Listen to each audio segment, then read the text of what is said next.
They dismissed him as just another number. Just another fragile old man. Alone, harmless, and easy for a crooked system to crush. So when Sergeant Logan Kane struck 74-year-old Samuel "Sam" Caldwell across the face during a routine stop, he didn't flinch with guilt. He laughed. He even made a joke about it to the judge before the hearing began. They were expecting it to be over quickly. A plea deal. No noise. No press. What they didn't expect was Sam's family history. They never looked at who was sitting in the back row, who that quiet man in the black tailored suit with the cold, piercing stare actually was. He wasn't an observer. He was the FBI's lead federal prosecutor. And he hadn't come to spectate. He came to dismantle their entire operation, brick by brick.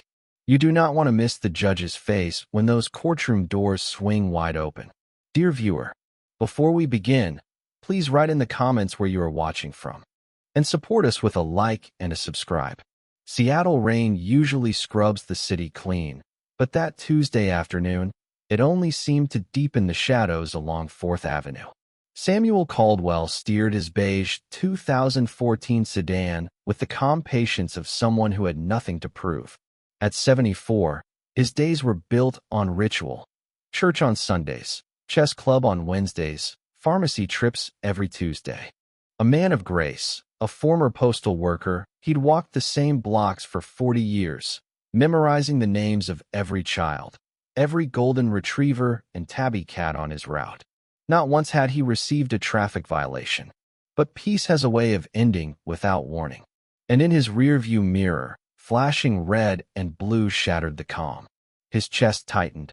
An arrhythmia, he took beta blockers to manage.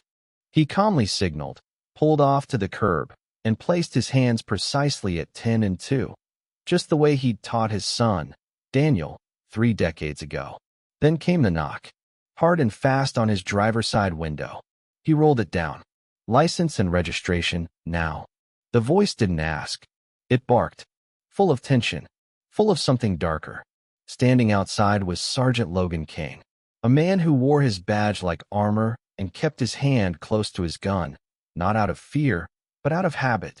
Around the precinct, they called him the Bulldog, not because he was determined, but because once he locked into a target, he didn't let go. He was 35, broad-necked, and always looked like he was itching for a reason.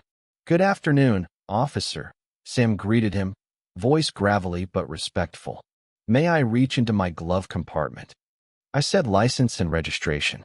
"Quit stalling," Kane barked again, his fingers hovering dangerously near his holster. Sam's hands trembled slightly, not from fear, but from age, arthritis flaring in the damp air. He moved slowly, reaching across with careful, deliberate motion. "Hurry it up, old man. I don't have all day to watch you shake," Kane snapped, sneering as if cruelty gave him energy. "I'm moving as fast as I can, sir," Sam answered softly, pulling the small leather wallet from his glove box. As he handed it over, the edge of the wallet snagged on his coat sleeve, slipping from his grasp and falling to the rain-slicked pavement. Kane groaned dramatically. "You've got to be kidding me. Get out. Pick it up." Sam unbuckled his seatbelt and opened the door with effort. One foot touched the ground, but as he bent to retrieve the wallet, pain shot through his knee. He winced, clutching the frame of the door to steady himself. "Stop resisting," Kane shouted suddenly, stepping back like Sam. This elderly man with a limp and a cane was about to charge him. "My knee," Sam gasped, the pain real and sharp. But Kane wasn't listening. He didn't want an explanation. He wanted control. And in that moment, he saw a chance to assert it. He stepped forward and swung. Open palm. Full force. Crack. The slap echoed beneath the rainfall like a gunshot. Kane's hand struck Sam's face with brutal precision. The impact turned his head sharply, sent his glasses skittering into the street. The old man staggered against his car, stunned, blood rising from a split in his lip. He touched his cheek in disbelief. You hit me," Sam whispered, more in shock than pain. "I subdued a non-compliant subject," Kane sneered, grabbing him by the collar and wrenching him upright. He spun Sam around, and slammed him chest first onto the soaked hood of his sedan. "You're under arrest. Resisting an officer. Disorderly conduct." "I didn't do anything," Sam wheezed, as the handcuffs bit into his wrists. "I just dropped my wallet." "Tell it to the judge, Grandpa," Kane said, laughing bitterly as he cinched the cuffs tighter, far tighter than necessary. He shoved Sam toward the back of the patrol car, never once reaching for the glasses left behind on the ground. Inside the cruiser, the world was a blur, distorted by rain, pain, and the absence of his lenses. But Sam didn't cry. He closed his eyes, and he prayed for strength, for mercy, and for Daniel, his son, wherever he might be in the world, to forgive him for this moment. The King County Courthouse was built to intimidate. High ceilings, echoing marble floors, and the sterile smell of wax and despair. Courtroom 4B belonged to Judge Richard Donnelly, a man whose reputation was cemented in backroom deals and closed-door whispers. He was part of Seattle's old legal machine, a web of favors returned, and justice twisted to serve power. His conviction record was praised by prosecutors and feared by civil rights lawyers. 2 days had passed since Sam's arrest. 2 nights in a concrete cell. No pillow, no apology, just the echo of injustice, and something else rising quietly in the background. Retribution.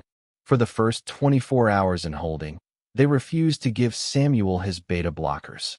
Processing delay, they claimed, but the truth showed in his appearance.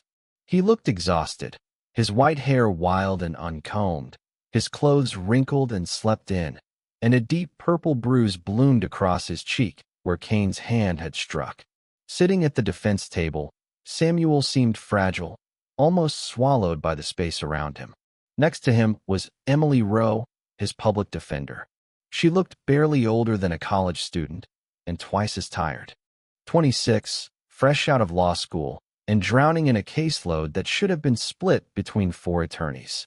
Her heart was in the right place, but the system was built to crush idealists like her, and it crushed the people they tried to help even faster. "Mr. Caldwell," she whispered, flipping through a messy folder filled with barely stapled notes and printouts. "The prosecutor, Mr. Mercer, is offering a deal. If you plead guilty to the disorderly conduct, they'll drop the resisting arrest charge. You'd pay a $500 fine, do 50 hours of community service, and you get to go home." Samuel looked at her. His eyes were misty, but steady. "But I didn't do anything, Miss Rowe," he said quietly. "He hit me. I dropped my wallet. That's all." Emily closed her eyes for a second, pressing her fingers to her temples. "I believe you. I truly do," she said gently. "But it's your word against Sergeant Kane's. And Kane, well, this court sees him as a hero. He's decorated. He's known. Judge Donnelly practically sings his praises. If we go to trial and lose, you could be sentenced to 6 months in jail. Can you survive that?" Samuel looked down at his hands, the tremors in them a little worse today. "My son, did you reach my son?" he asked softly. "I tried the number you gave me," Emily replied, her tone apologetic. "It went to voicemail. A generic one. I left 3 messages." Samuel nodded slowly. Daniel was hard to reach. He worked in government, doing things Samuel never quite understood. It had been 2 years since he'd last seen his boy. "I won't lie," Samuel said at last, his voice quiet but unwavering. "I raised my son to always tell the truth. I won't stand in front of a judge, or my God, and say I'm guilty when I'm not." Emily looked at him for a moment, half pity, half respect. "Okay," she said, squaring her shoulders. "Then we fight. But you need to know, it's going to get ugly." "All rise," the bailiff called out. Judge Richard Donnelly entered like a storm cloud, tall, broad, with a full head of silver hair and a face carved in permanent irritation. He didn't glance at the defendants. He just checked his docket like he was reading a grocery list. "Docket number 445B. The state versus Samuel Caldwell," he announced dryly.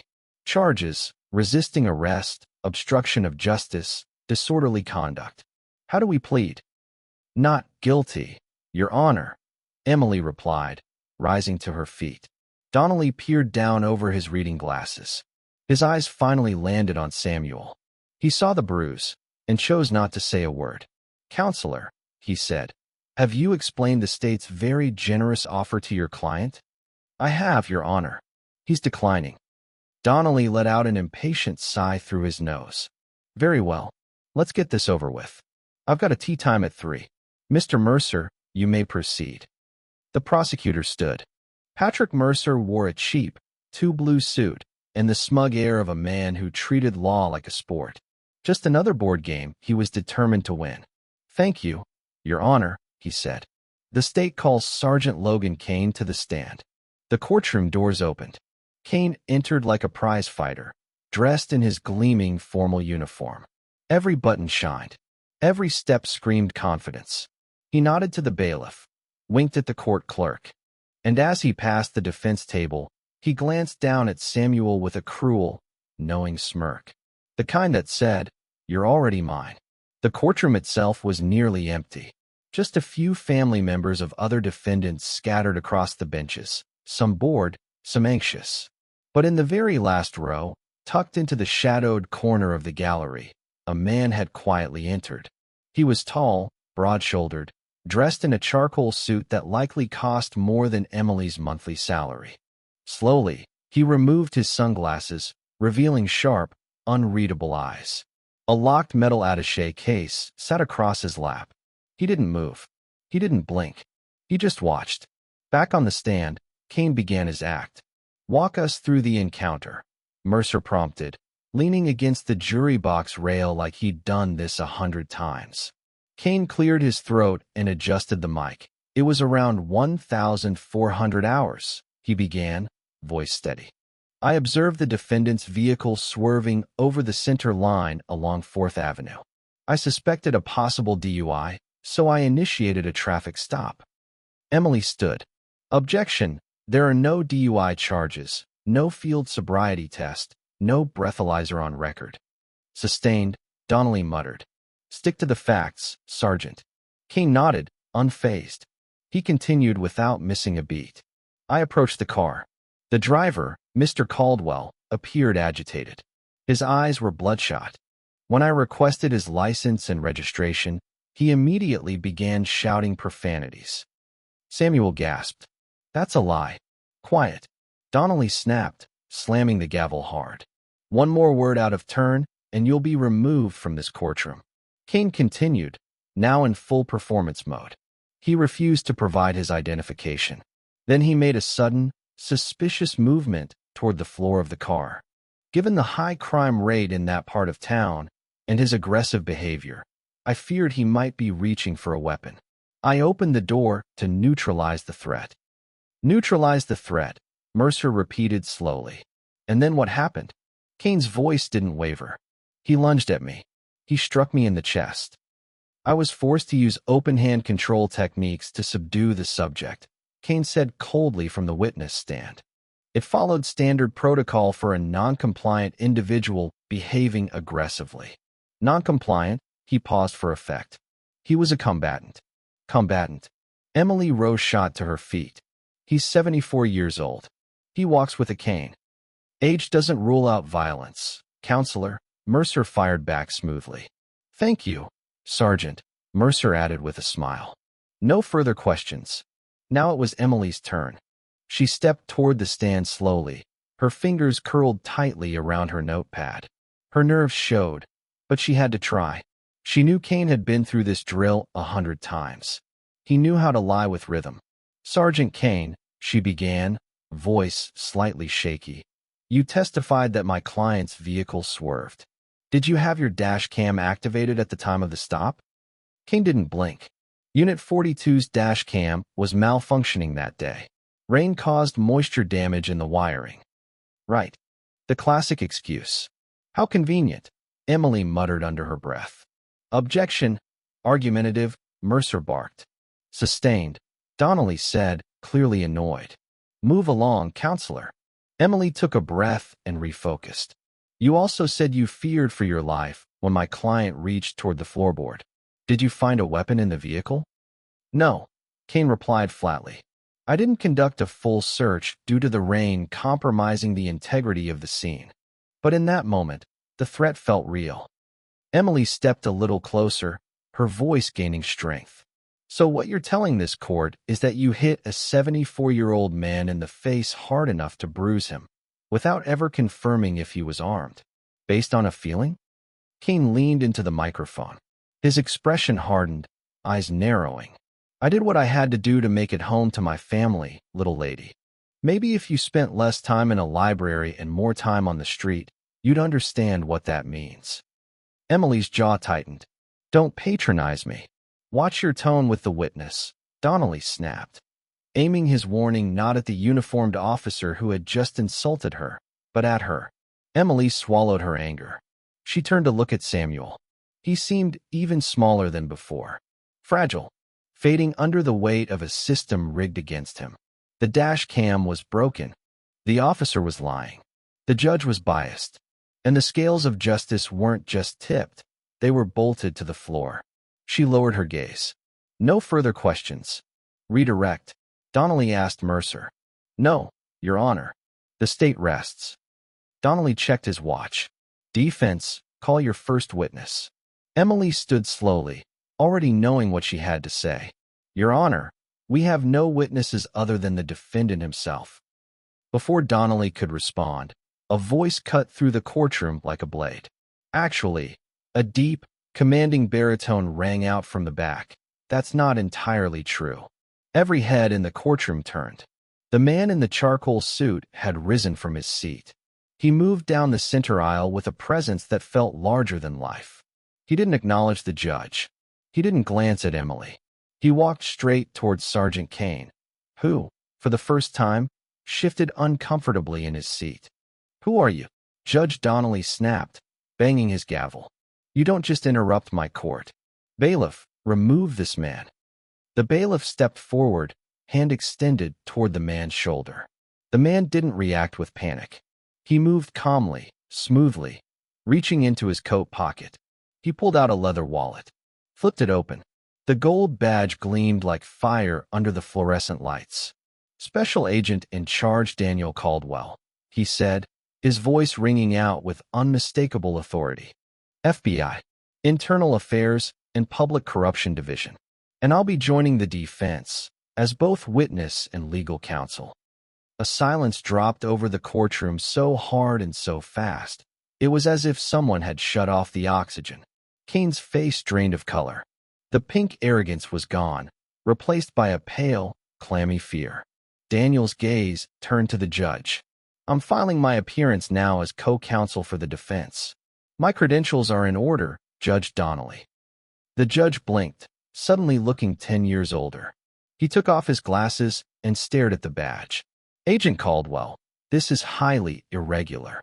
And so is assaulting a federal dependent, Daniel said, his tone razor-sharp, and falsifying official police reports. He strode confidently past the bar and set his metal briefcase on the defense table with a loud clack. If it pleases the court, I have video evidence the arresting officer failed to include in discovery. Would you like to see it? For a moment, no one breathed. The silence felt thick, ominous. Donnelly stared at the briefcase, then at the badge, then at Kane, whose fingers were gripping the armrests of the witness chair with bone-white knuckles. Mr. Mercer, Donnelly said, his voice suddenly smaller. Did the state know about this representation? Mercer looked like he had just bitten into glass. No, Your Honor. This is an ambush. I object to the introduction of new evidence. Discovery closed yesterday. Mr. Caldwell cannot just walk in. Daniel turned, his tone perfectly civil, but carrying lethal weight. Mr. Mercer, under Brady v. Maryland, the prosecution has a legal obligation to disclose any evidence favorable to the defense. You claim the dash cam was broken. If I prove that wasn't true, you are the one violating discovery, not me. And if you attempt to suppress this evidence, I will personally serve you with a federal obstruction of justice warrant by end of day. Mercer fell silent. His eyes darted to Kane, who gave a quick, terrified shake of the head. Don't let him show it. Judge Donnelly exhaled sharply, loosening his tie. He knew which way the wind was blowing, and he wasn't about to go down for a beat cop, even one he liked. Objection overruled, he said, clearing his throat. Let's see the evidence. Agent Caldwell, you may proceed, Judge Donnelly muttered. But keep it brief. Daniel gave a tight nod. Still, he didn't look at his father. Not yet. If he so much as glanced at that dark bruise on Samuel's face, he knew the fire inside him would break through the ice he needed to stay composed. He walked over to the AV cart, unplugged the court's laptop without asking, and connected his own machine with quiet efficiency. Sergeant Kane, Daniel began, not lifting his eyes from the keyboard. You testified under oath that the dash cam on Unit 42 failed due to moisture exposure. That correct? Kane cleared his throat. Yeah. Equipment malfunctions. It happens. It does, Daniel replied evenly. A keystroke. The screen behind the witness stand came to life. Lines of system logs, timestamps, technical data scrolling in plain view. However, Daniel continued, Unit 42 is equipped with the Axon Fleet 3 system. It uploads to the cloud in real time. Even if the local storage is damaged, a failsafe automatically triggers cloud backup. I'm not a tech guy, Kane muttered, trying to sound dismissive. The recording light never came on. Daniel looked up, cold and controlled. That's because you turned it off manually at 14:02, precisely 2 minutes before you pulled over my father. A ripple of shock moved through the gallery. That's not true, Kane barked, panic bleeding into his voice. This, Daniel said, pointing to the screen, is a direct pull from the precinct server log. It shows a manual override from badge number 8992. He turned, slowly. That's your badge number, isn't it? Kane froze. I must have bumped the button. Really? Daniel raised an eyebrow. You accidentally held down a recessed button, one that requires a continuous 3-second press to activate? That's some impressive clumsiness. He stepped closer. But let's say you're telling the truth about one thing, Sergeant. You were right. There is no footage from Unit 42. Kane exhaled, briefly relieved. Exactly. Just like I said. But, Daniel interrupted, his voice dropping, dark and deliberate. You forgot your surroundings. Click. The screen changed. You pulled my father over directly in front of the First National Bank, Daniel said, which has high-definition security cameras. The footage appeared, grainy but clear. A beige sedan pulling to the curb, flashing red and blue behind it. Rain drizzling down. And this, Daniel added, clicking again, is from a Tesla parked 3 spots away. Sentry mode. 4K resolution. Audio enabled. Kane's face turned the color of ash. Play it, Daniel commanded. The courtroom was still as the video rolled. Everyone watched Samuel's hand tremble as he retrieved his wallet. They heard Kane bark, "Hurry it up, old man." They saw Samuel step out, gripping his knee, clearly in pain, clearly no threat at all. And then, the slap. The screen showed Kane's hand lash out violently, sending a spray of water and blood from Samuel's mouth. The sickening crack echoed through the courtroom speakers. It sounded louder than reality. At the defense table, Samuel covered his face. Emily placed a hand gently on his shoulder, tears burning in her eyes as she stared at the prosecutor. Then came Kane's voice, caught perfectly by the Tesla mic. "Sick of you people thinking you own the road. I'll teach you some respect." Daniel froze the frame. Kane's face snarling, hand raised mid-swing. The courtroom was dead silent. Daniel stepped forward like a lion circling prey. "Sergeant Kane," he said, his voice a whisper that carried to the back row. "My father is a church deacon, a man who's never raised his voice, much less his hand." He turned and pointed at the paused screen. "You said he lunged at you. You said he hit you." His voice exploded. "Show me." The sudden roar made people flinch. The air crackled. "Show me where the 74-year-old man attacked you." Daniel shouted, eyes blazing. Kane was trembling. His hands gripped the chair. Gone was the swagger. Gone was the smirk. All that remained was a scared man, exposed.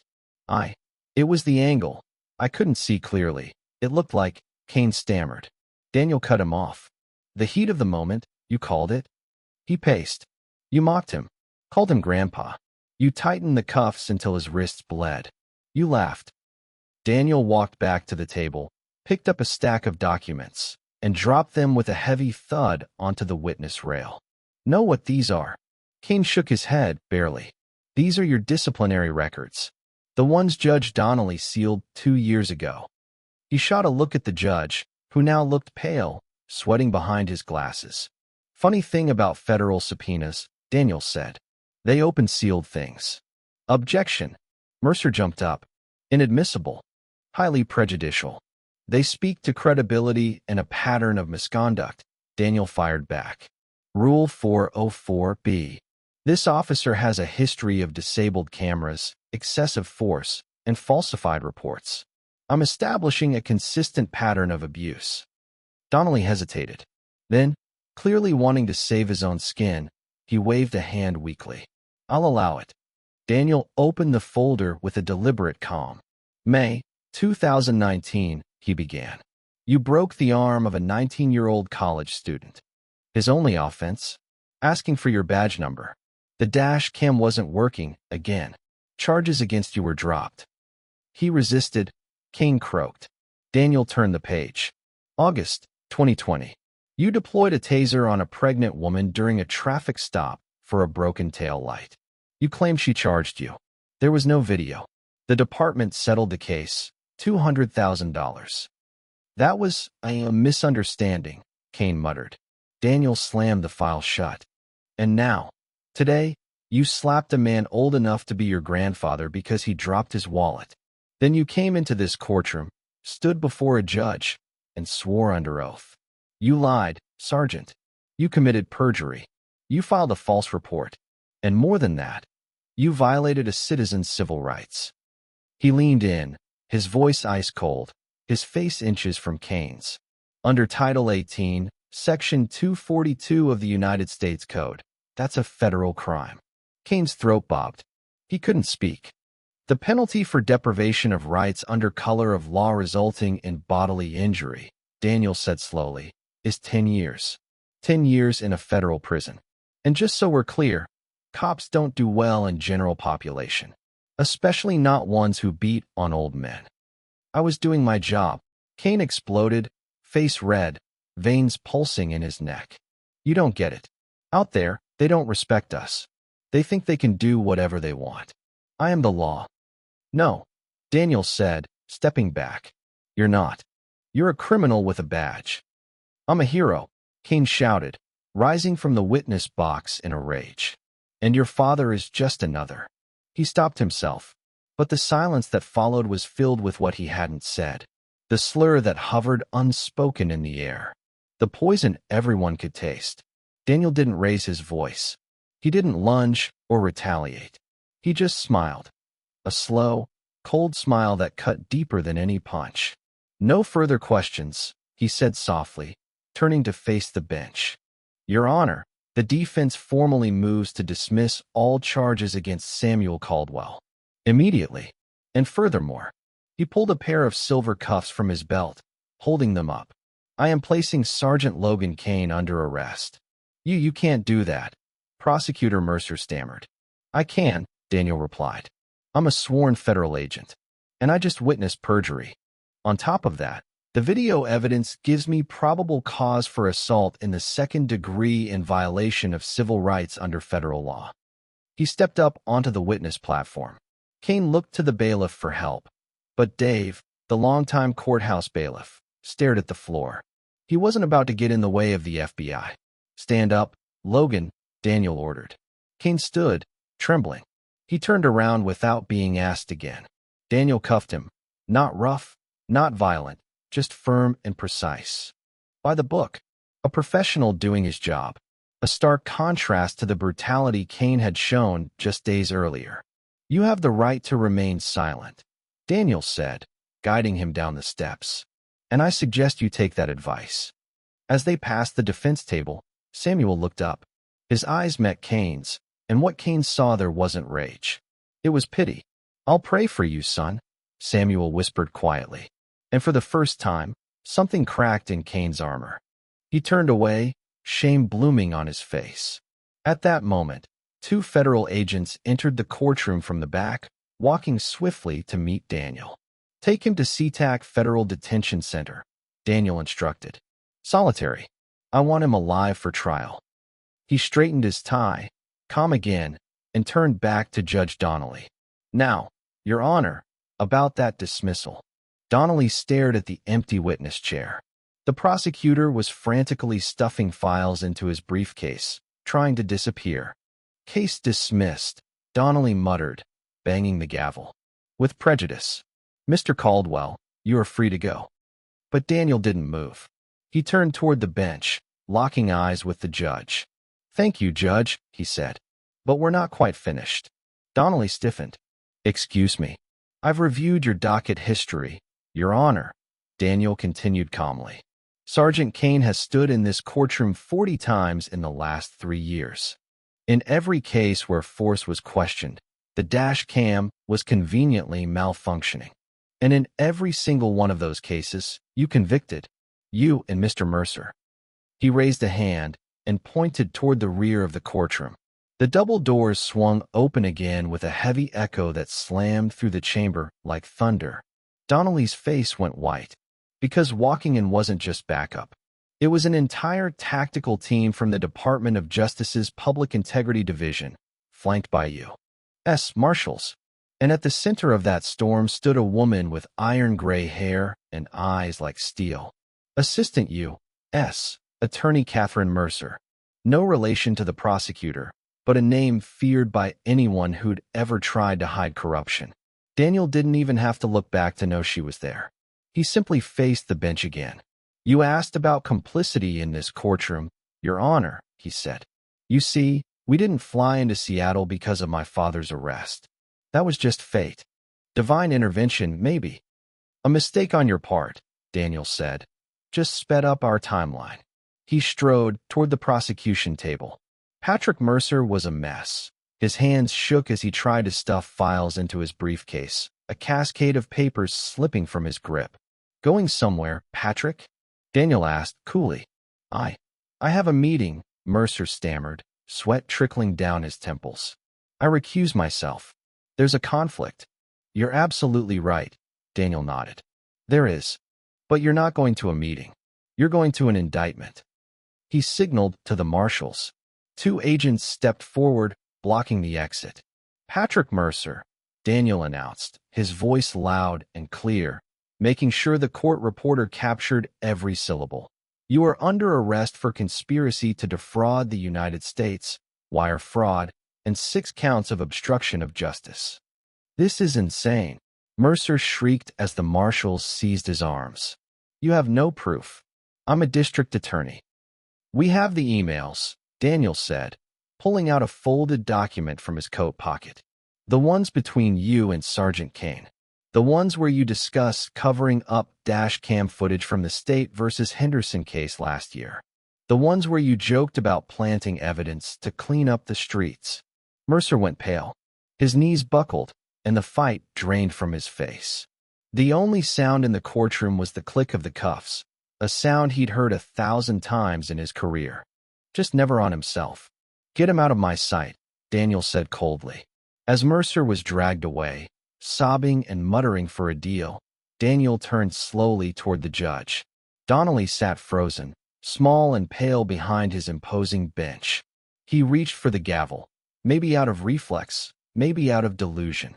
"I wouldn't touch that if I were you, Richard," Daniel warned, deliberately dropping the formal address. "That gavel's now evidence." Donnelly's hand hovered in midair. "I'm a superior court judge," he whispered. "You can't arrest me. I have immunity."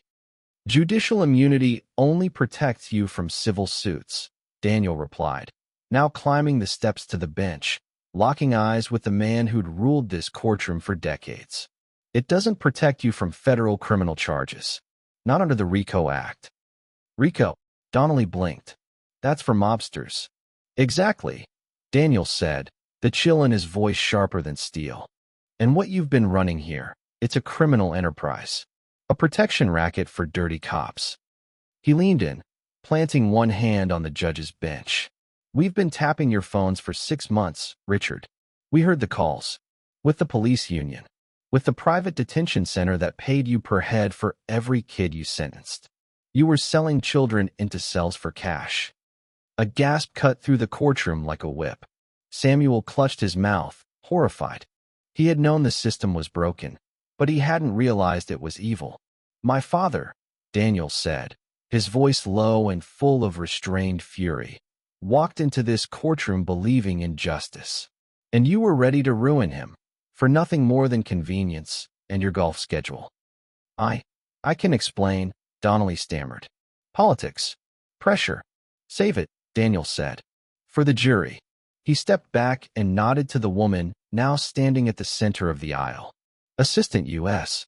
Attorney Catherine Mercer stepped forward like a sword unsheathed, her voice cutting clean through the air.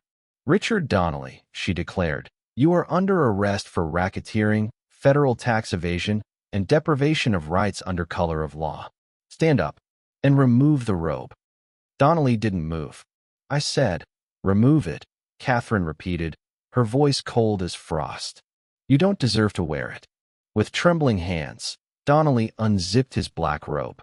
He rose, now just a sweating old man in a wrinkled shirt and sagging slacks. Stripped of authority, stripped of dignity. The marshals moved in and cuffed him tightly. No ceremony, no mercy. They marched him down the same steps he'd once loomed over, as dozens passed beneath him in chains. When they reached the defense table, Donnelly hesitated. He looked at Samuel. Samuel, he pleaded, voice cracking. I didn't know he was your son. If I had known. Samuel stood, leaning on his cane, tall despite the pain. That's the problem, Richard, he said gently. You shouldn't have to know who my son is to treat me like a human being. Justice is supposed to be blind. But you. He paused, looking deep into the judge's soul. You were the one who refused to see. Donnelly lowered his head, and the marshals pulled him toward the back doors, where flashing lights and cameras were already waiting. Then, silence. A long, heavy silence that seemed to cleanse the courtroom like a fresh wind. Daniel remained at the center of it all, standing alone in the middle of the well, slowly exhaling the weight of everything that had just happened. He turned toward the defense table. Emily Rowe was still seated, her mouth slightly open, eyes wide in disbelief. Close your mouth, counselor, Daniel said with a soft chuckle, a faint smile tugging at the corners of his lips. You're going to catch flies. Emily blinked, startled back to reality. I've never seen anything like that, she breathed. You just dismantled an entire system.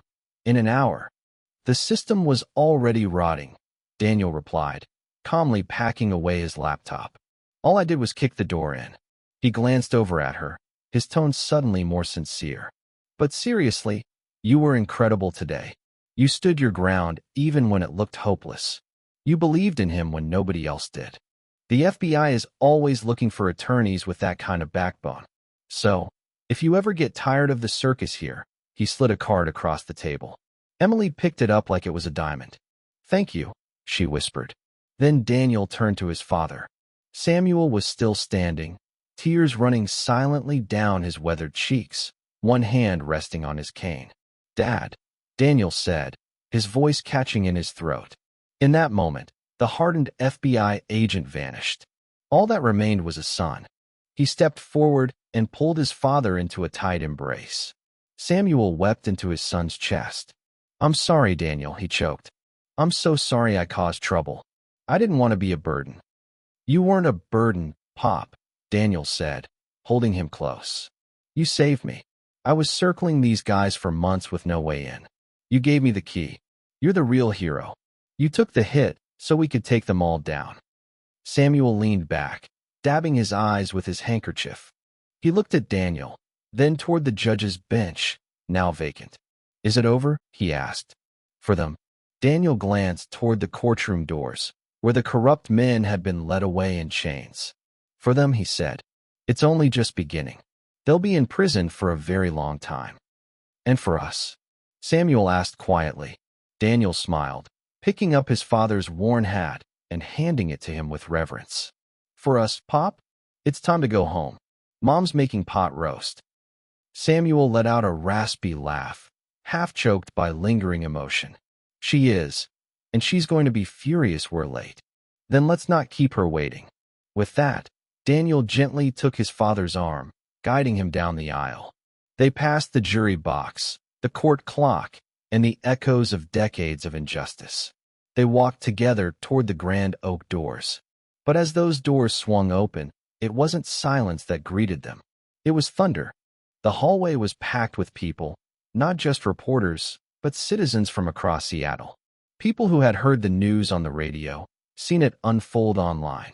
People who had suffered at the hands of men like Kane, Mercer, and Donnelly. They were cheering. As Samuel stepped into the light, a free man, the crowd parted like a sea of reverence. Cameras flashed. Reporters shouted over one another. "Mr. Caldwell," one yelled, pushing a microphone forward. "How does it feel to take down the biggest corruption ring in city history?" Samuel blinked, overwhelmed. He turned to Daniel, who stepped back, letting his father speak. Samuel straightened his coat, cleared his throat, and faced the lens. "I just wanted to pick up my prescription," he said plainly. "But I learned something today. Evil only wins when good men do nothing. And today my son did something." He reached over and patted Daniel's hand. But the story wasn't quite over. Just as they moved to leave, a young woman emerged from the crowd. She held a baby in her arms. There was something familiar in her face. She rushed up to Daniel. "Agent Caldwell?" she asked, breathless. "Yes," Daniel responded, pausing. "That case you mentioned. May 2019. The college student whose arm was broken by Kane. That was my brother," she said, her voice breaking. He took his own life after that arrest. The charges ruined his future. We lost him." Tears welled in her eyes as she grabbed Daniel's hand. "Thank you," she whispered. "I thought no one cared." Daniel looked at her for a long moment, then gently squeezed her hand. His voice was calm, steady, and full of quiet power. "Justice is a slow wheel," he said, "but it grinds fine." He turned to his father again, and together they stepped out into the rain. The same rain that had started it all just 3 days earlier. But this time, it felt different. It didn't smell like dirt or despair. It smelled like the storm had passed. He had tried to strike a deal, offering names, hoping for leniency. But Daniel had made sure the case was bulletproof. They didn't need his cooperation. "Mr. Mercer," Judge Thorne said, peering over her glasses with steely composure, "you were given one of the most sacred responsibilities in our legal system. Instead, you turned justice into a currency, trading it for favors, burying evidence to protect your win record. You are a disgrace to the bar." Mercer sat silently, tears streaking down his face. "I sentence you to 8 years in federal prison," Thorne continued, "followed by 3 years of supervised release. You are permanently disbarred." As U.S. Marshals took him into custody, Mercer didn't look at the audience. He kept his eyes on the floor, the weight of his crumbling life pressing down like a tombstone. Next came Richard Donnelly. The former judge sat in a wheelchair, claiming poor health. His attorneys pleaded for house arrest, citing his years of service. Judge Thorne wasn't buying it. "Service?" she said sharply. "You ran a racketeering ring from the bench. You sent children to detention for profit. You silenced victims of police brutality to protect your golf partners. That's not service, Mr. Donnelly. That's predation." Donnelly looked toward Samuel, perhaps hoping for sympathy. But all he saw was a man who had found strength through pain. "Richard Donnelly," Judge Thorne declared, "I sentence you to 20 years in federal prison.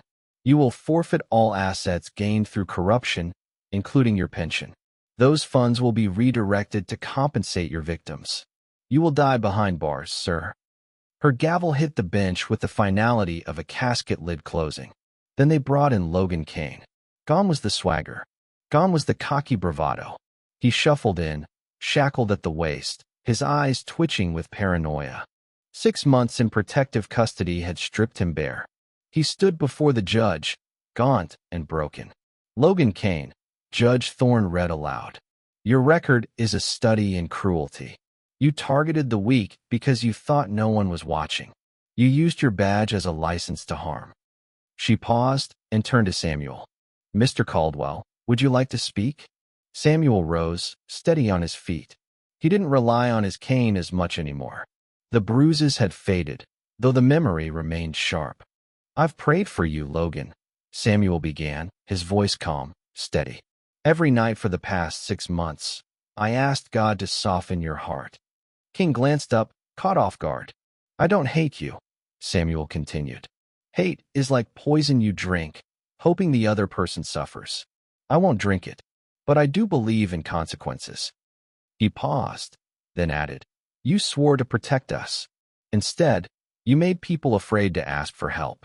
That's your true crime. You broke the community's trust. Samuel turned to the judge. I ask for justice, Your Honor, whatever form that takes. He returned to his seat. Daniel gave his shoulder a firm, grateful squeeze. Judge Thorne nodded. Beautifully said, Mr. Caldwell. She turned her gaze back to Kane. Logan Kane, for deprivation of rights under color of law, assault with a deadly weapon, and perjury, I sentence you to 15 years in a maximum security federal prison. No parole. Kane's knees buckled. The marshals caught him before he collapsed. As they dragged him from the courtroom, his scream filled the chamber, a guttural wail from a man whose world had imploded. It wasn't supposed to be like this, he cried as the doors slammed shut. But it was. It was exactly as it was supposed to be. That evening, the Caldwell home smelled of rosemary, garlic, and slow-roasting beef. The dining table was dressed in fine china, the air warm with laughter and peace. Samuel sat at the head of the table. Martha, his wife, flitted around him, heaping more potatoes on his plate. Eat, Sam, she fussed gently. You're still too thin. Her eyes glistened with joy. To his right sat Daniel. Across from him was Emily Rowe. She had accepted Daniel's offer and now worked with the FBI's Civil Rights Division, helping uncover more buried cases. She looked well-rested, grounded, transformed. To justice, Daniel said, raising his iced tea. To truth, Emily added, tapping her glass against his. To family, Samuel said softly, his voice filled with gratitude. They drank together. You know, Samuel said, wiping his mouth with a napkin, I've been thinking, maybe I should get a new car. Daniel nearly spit out his drink. A new car? Seriously, Pop? Samuel chuckled. Yeah, I was thinking maybe something with a built-in dash cam. You know, just in case.